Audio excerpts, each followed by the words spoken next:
बार ऐसा होता है कि आप बहुत मेहनत करते हैं, बहुत ज़्यादा परिश्रम करते हैं, रात-दिन भागम-भाग करते हैं, लेकिन उसके बाद भी जीवन में वो स्थिरता नहीं आ पाती, जो आप चाहते हैं।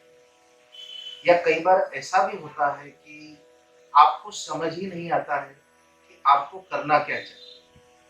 कई बार आप अपने आस-पास के लोगों में या स्वयं में भी देखते होंगे कि आप समझ ही नहीं पाते होंगे, आप व्यापार करें, आप नौकरी करें या आप क्या करें।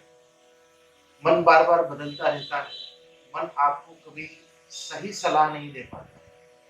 ऐसा कई बार होता है क्योंकि मन चंचल हो जाता है, तो इस तरह की दुविधाएँ वो पैदा करता है। या आपको पता तो है करना क्या है, लेकिन चीज़ों में स्थिरता नहीं आ पाती।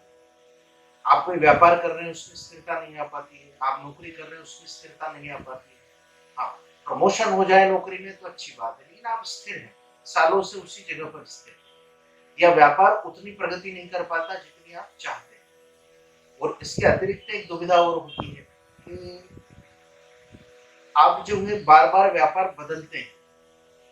साल 2 साल कुछ एक व्यापार कर लिया, फिर उसके बाद दूसरा कर लिया, फिर उसके बाद तीसरा कर लिया। इसे भी हम अस्थिरता ही कहेंगे व्यापार आदि के क्षेत्र में या अर्थ के क्षेत्र में। क्योंकि एक नए व्यापार को स्थापित करना एक बहुत बड़ी समस्या हो जाती है और फिर ऐसे में बार-बार व्यापार का बदल जाना, उसमें स्थिरता ना आ पाना, एक बहुत बड़ी समस्या व्यक्ति के सामने खड़ी होती है। या दाम्पत्य जीवन में स्थिरता ना आ रही हो, कुल मिला के मैं एक चीज कहना चाहूंगा कि जीवन के किसी भी क्षेत्र में अस्थिरता है तो आपको भगवान कुर्मदेव की शरण लेनी चाहिए। अब पहले ये समझिए कि भगवान कुर्मदेव कौन है। सागर मंथन के समय भगवान ने कुर्म अवतार, समझते हैं ना, कुर्म कच्छप अर्थात कछुए का रूप धारण किया और अपनी पीठ पर पर्वत को धारण किया। पीठ को पर पर्वत को धारण करने के बाद सागर मंथन आदि हुआ, फिर अमृत निकला, महालक्ष्मी का प्रकट हुआ, ये चीजें आप जानते हैं। लेकिन मूल चीज मैं बताना चाहता हूँ भगवान कुर्मदेव, तो उन्होंने उस पर्वत को स्थिरता प्रदान की, जिसके कारण इतना महान कार्य जो है संभव हो सका, अमृत मंथन आदि हो सका, देवताओं को अमृतत्व मिला, महादेव ने हलाहल का पान किया, कई निधियां उत्पन्न हुई, माता महालक्ष्मी प्रकट हुई। तो ये बिना कुर्मदेव की सहायता के असंभव ही था। तो उन्होंने उस पर्वत को स्थिरता प्रदान की। तो आज हमें उनकी शरण लेने की आवश्यकता है। अगर जीवन में किसी भी क्षेत्र में आपके अस्थिरता है तो गृहस्थी में, संपत्ति में, व्यापार में, नौकरी में मन विचलित रहता, स्थिर नहीं हो पाता या एक जगह मन टिकता भी नहीं है, तो भी आपको भगवान कुर्मदेव की साधना और आराधना करने की आवश्यकता है। वैसे तो ग्रंथों में कई प्रकार की साधनाएं, उपासनाएं दी है, स्तोत्र आदि है, स्तवन आदि है, लेकिन एक सामान्य सा उपाय बताना चाहूंगा कि हर व्यक्ति उसे कर सके और 100% उसे लाभ की प्राप्ति होगी ही। अब आपको करना क्या है ये समझिए। किसी भी शुक्रवार के दिन आप एक कागज लेंगे जिसमें कोई भी लाइन ना हो, एक ब्लैंक पेपर होना चाहिए। उसमें आप हरी स्याही का कोई भी पेन ले लीजिए, उससे आपको कछुए की आकृति बनाना है। अभी बिल्कुल भी आवश्यक नहीं है कि आप बहुत अच्छे तरीके से बनाएं, क्योंकि हर कोई व्यक्ति ऐसा नहीं कर पाता है। जिसे कलाकारी आती है वो कर सकता है। तो एक सामान्य रूप से आपको एक कछुए की आकृति उस पर बनाना है। आप उसे किसी फोटो को देख करके भी बना सकते हैं। कछुए की आकृति बनाने के बाद आप उसे पीले वस्त्र पे उस कागज को रखेंगे और इस कागज का आप सामान्य सा पूजन करेंगे। जो भी आपके पास सामग्री उपलब्ध है, हल्दी, कुमकुम, अक्षत आदि आप अर्पित करेंगे। शुद्ध घी का दीपक जलाएंगे, धूप आदि भगवान को दिखाएंगे। पुष्प जो भी आपके पास उपलब्ध हो आप भगवान को अर्पित करेंगे। तुलसी का पत्ता इसमें अत्यंत आवश्यक है, इसे बिल्कुल भी आप न हटाएं।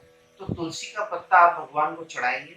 साथ ही कोई भी मीठी वस्तु का भोग अर्पित करेंगे प्रसाद रूप में। तो ये सब चीजें आपको करना है।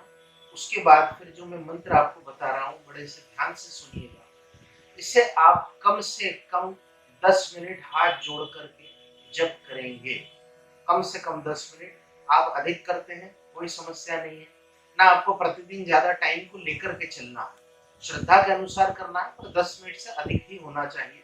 ये आप एक अनुमान लगा करके चलिए। मंत्र सुनिए। ओम नमो भगवते कुर्मदेवाय। ओम नमो भगवते कुर्मदेवाय। एक बार फिर से बोल रहा हूँ। ओम नमो भगवते कुर्मदेवाय, इस मंत्र का आप 10 मिनट हाथ जोड़ करके जप करेंगे भगवान कुर्मदेव के सामने। एक शुक्रवार से शुरू करके लगातार आपको अगले शुक्रवार तक प्रतिदिन एक ही समय पर ये पूजन करना हो। थोड़ा बहुत आप समय आगे पीछे कर सकते हैं, उसमें कोई समस्या नहीं है, लेकिन देखिए कि अधिक समय आगे ना हो। संभव हो तो आप प्रतिदिन प्रातः 11 बजे के पहले ही इस पूजन को कर लिया करें, क्योंकि यही इसका श्रेष्ठ समय है। और सर्वश्रेष्ठ समय तो ब्रह्म मुहूर्त होता है, लेकिन यदि संभव ना हो तो 11 बजे के पहले पहले आप जितना जल्दी से नित्य कर सकते हैं कर लीजिए। अब इसके आगे आपको क्या करना है कि आप उस प्रसाद को स्वयं ग्रहण करें, और जो तुलसी पत्र आपने चढ़ाया है वो भी आप स्वयं ग्रहण करें। ठीक है, इस तरह से आपको एक शुक्रवार से अगले शुक्रवार तक करना है। अगले शुक्रवार को जब आपका पूजन पूरा हो जाएगा, तब आप इस कागज को उठाएंगे, इसे घड़ी करके आप एक पीले वस्त्र में बांध करके, या जो पीला वस्त्र आपने बिछाया है जिस पर आपने कुर्मदेव की स्थापना की, उसी पीले वस्त्र में इसको बांध करके संभव हो तो आप अपने पर्स में, वॉलेट में इसे हमेशा अपने साथ रखें। अगर ये संभव ना हो तो आप इसको ऐसी जगह पर रखिए कि आप दिन में 1 या 2 बार इसका स्पर्श कर सकें। आप चाहें तो पूजा घर में इसे बांध के रख सकते हैं, और नित्य थोड़ी देर आप उसको हाथ में रख करके इसी मंत्र का ओम नमो भगवते कुर्मदेवाय का यथाशक्ति जप करिएगा, जिससे इसकी एनर्जी जो होती है, इस कागज पे जो आपने कुर्मदेव आदि बनाए हैं, इसकी एनर्जी आपके साथ जुड़ी रहेगी।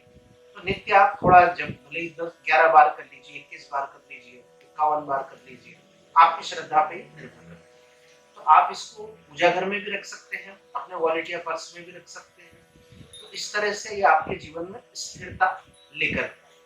अब एक प्रश्न आपके मन में और उठेगा कि यदि हम किसी और के लिए करना चाहें तो बिल्कुल आप कर सकते हैं, लेकिन ये प्रसाद और ये तुलसी पत्र फिर आपको उसे नित्य खिलाना होगा जिसके लिए आप ये पूजन आदि कर रहे हैं। आप अगर कोई महिला अपने पति के लिए, पुत्र के लिए, भाई के लिए, पिता के लिए कर रही है तो वो कर सकती है।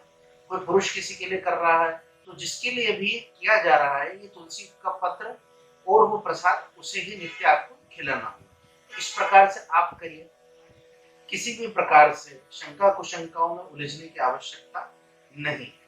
लेकिन हाँ, एक चीज है, यदि आप इन शुक्रवार से शुक्रवार तक में जब आप इन 8 दिनों में ये साधना प्रयोग करेंगे, अगर आप किसी कारण इसे बीच में छोड़ देते हैं तो आपको फिर से नए स्तर पर इसे शुरू करना होगा। ये फिर से आपको शुरू करना होगा। ऐसा नहीं हो सकता कि आपने 4 दिन इसे कर लिया, 5वें दिन छूट गया, फिर आप इसे 6ठे दिन फिर से कंटिन्यू करते हैं, तो ऐसा नहीं हो सकता।